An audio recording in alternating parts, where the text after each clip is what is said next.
the Biosymbiotic podcast. Joining me today is Chris Testa. Very warm welcome to you, Chris. Now, Chris, you're actually, I was really excited when Lenny said that you were coming on. And the reason why is because you've got cosmeceutical brands, yet you're a compounding chemist. So what would be great for me to understand is kind of how you brought those two together, and just tell me a little bit about your journey, like how you went from a compounding chemist, because I did a bit of research and your father was as well, and then you've gone into the world of cosmeceuticals. So it'd be great to just understand a little bit about that history. Yeah, a pharmacist by profession, so I've always dealt with medicines. And my father was a compounding chemist, so he graduated from university in the days when 8 out of every 10 prescriptions were handmade. Yeah. So he had the basic skills. I was his apprentice, so he passed those skills and knowledge on to me. And in recent years, compounding has become much more sophisticated. We have much more sophisticated laboratories and equipment, access to raw materials and technology that we never did in the past. So I have transitioned from a retail pharmacist into a compounding chemist. So all I do is I have a laboratory facility where I have 4 separate laboratories, and I just make medicines. So over the years, obviously as a pharmacist, you're dealing with skin issues. Yeah. You're dealing with psoriasis, eczema. You're dealing with something as basic as nappy rash, but you've also got inflamed, itchy, irritated skin, and then you've got wound healing. So you've got a whole range of things that you're dealing with the skin. And as a pharmacist, I was never satisfied with the solutions that were commercially available. You know, we had anti-inflammatory products, we had moisturising products, but nothing seemed to work that well. We seemed to be patching things up or getting things under some basic control, but we didn't seem to be dealing with it adequately to give the customer or the patient that quality of life that you think you should have been achieving as a pharmacist. And it's only been in recent years where we've started to gain knowledge about the importance of the microbiome. And initially it was the gut. They started to realise that there's very complex interrelationship of all the microorganisms that live in our gut, and how they work together and how they need to be kept in balance was affecting our health. And from that they started to realise, hey, hang on, we've got an oral microbiome. And that is working in the oral mucosa, and that's helping keep things healthy there, but it's also working with the gut.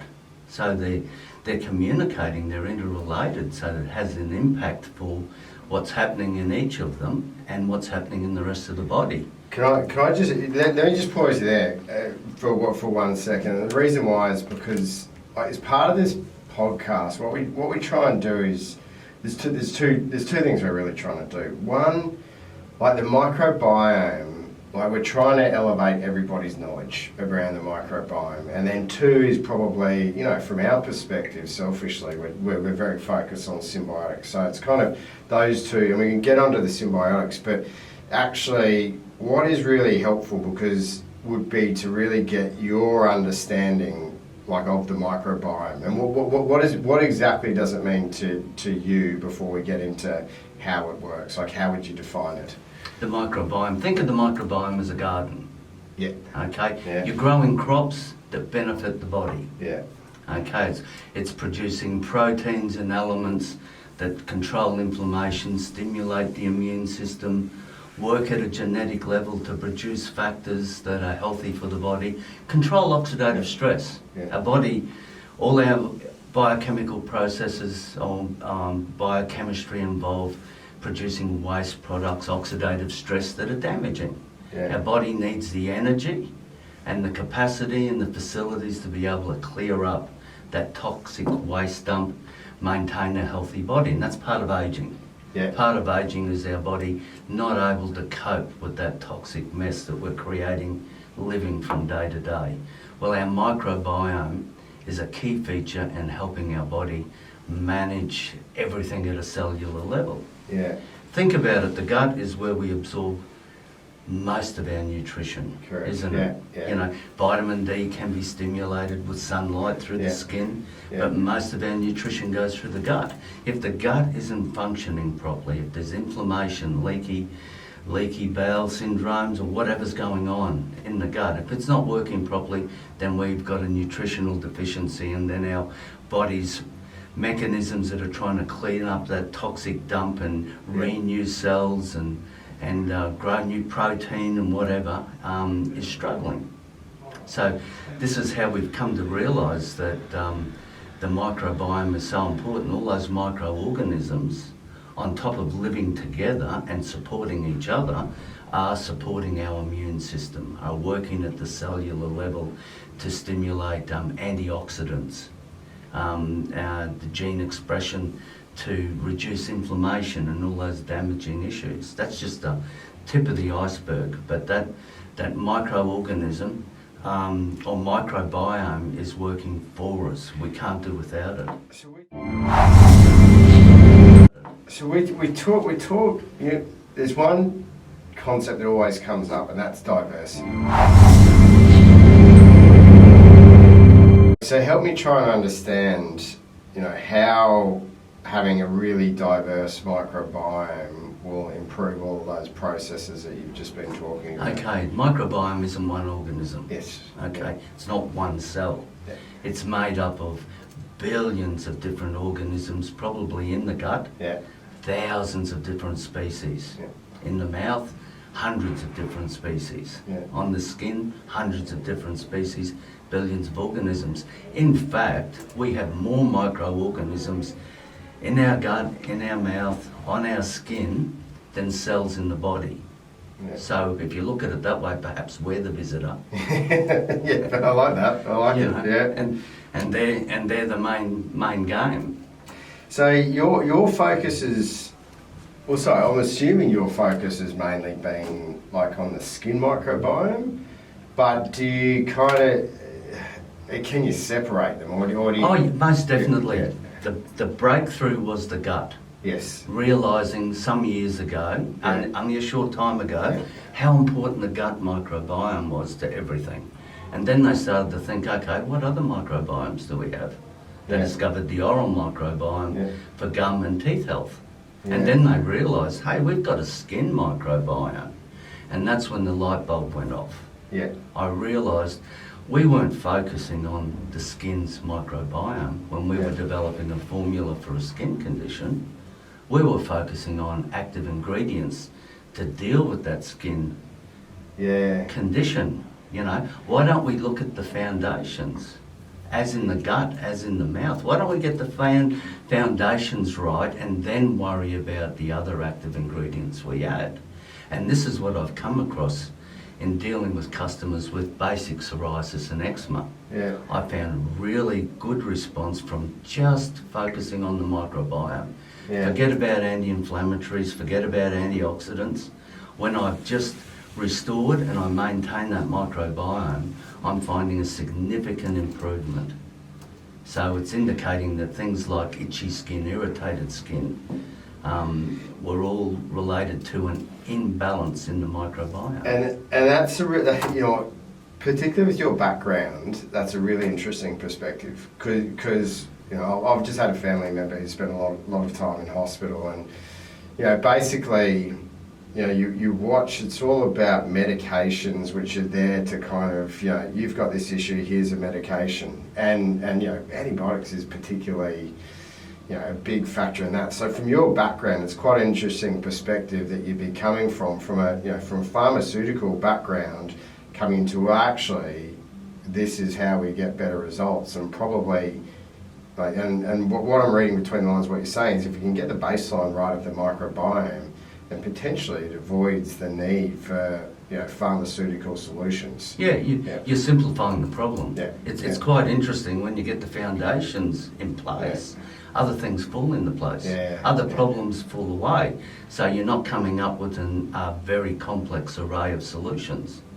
So this is maybe going a little bit off piece, but it's actually, it's probably not. Like in your experience, have you, you know, I feel like our lifestyles are moving, you know, we talk about this a lot, particularly in the food chain.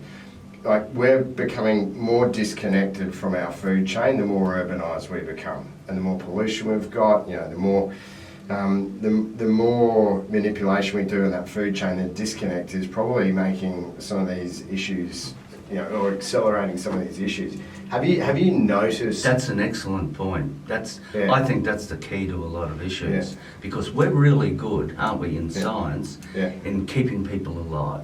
Correct. At the wrong end. Absolutely. Yeah. We start to focus on problems when they arise. Yeah. And then we try and come up with a solution to deal with the problem at that point in Yeah. time. So by the time you've got Parkinson's, by the time you've got Alzheimer's, by Yeah. the time you've got a chronic heart issue, or by the time you've suffered with diabetes for years or obesity Yeah. for years, we're dealing with the problem at the wrong point, aren't Yeah. we? And we're not focusing on the front end. We're not focusing on quality of air, quality of water, quality of soil, quality of food, Yeah. and what we're putting in that food Yeah. that's causing the harm. So to my point of view, looking at the microbiome is a way of readdressing that. That's one step Yes. in Yeah. readdressing that. Yeah. We're starting to say, hey, if we place this in the microbiome, we're going to cause it harm. Yeah. And we're going to throw everything else out of balance, and then we're going to be playing hardball to catch up. And Yeah. what we're doing is we're keeping people alive longer, but what's the quality? Yes. Yeah. I see lots of customers that have chronic disease, and it's hard work.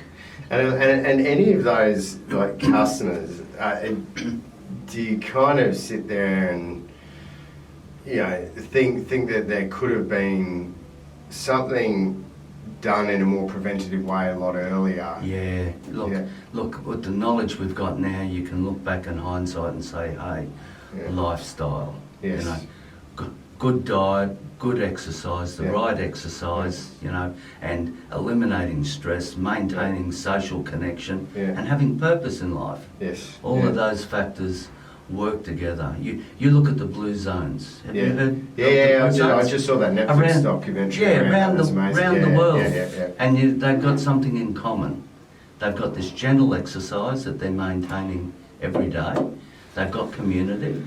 Yeah. They've got purpose in life. Yeah. And their food is as organic as it possibly can be, Yeah. and it's healthy. Yeah. And actually, ironically, I did read a research paper that suggested they all had a very similar internal gut flora, and I don't whether that's probably due to the similarity they've got in diet and lifestyle and everything. High fibre, Yeah. even though they've got high carb, high fibre, Yeah. and they seem to hand make it and grow it themselves. Yeah. So Exactly. it's, and then you'll notice some of the staples in their diets are very powerful antioxidants. Yes. So they're getting natural antioxidants. Yeah. Yeah, oxidation causes inflammation, which leads to other consequences. So helping the body balance, that's very important. Yeah, look, it's a topic you can sit there and talk about for hours. And you know what? Part of what we're trying to do here is just raise awareness of it, because the more as I've got involved in it through bioas and obviously biodegradable water, and just really understanding, the more you kind of realise there's so much we can do in this. But you also realise what people don't know or understand at the moment, and how shallow our knowledge is. But everybody's starting to get there, and Oh yeah. yeah, like when you start talking, microbiome 5 years ago was not a concept that many people were aware of. Most people now, Most doctors doctors didn't 100%, pay any yeah. attention to it. Yeah. No, exactly. Yeah, it was interesting. As I said, I had a family member who was in hospital, got given a big dose of antibiotics. And actually, for the first time ever, I heard his doctor say, well, actually, once we get through this, we need to sort out his gut biome. He needs to be getting on probiotics and prebiotics and really starting to boost that microbiome back up. And that was the first I'd ever heard a doctor say that, which obviously quite encouraging. It is. It's remarkable. And so I should say, it doesn't mean but that they don't believe, there's not, the medical community does completely discounts, but it's the first time I'd actually heard that from my experience.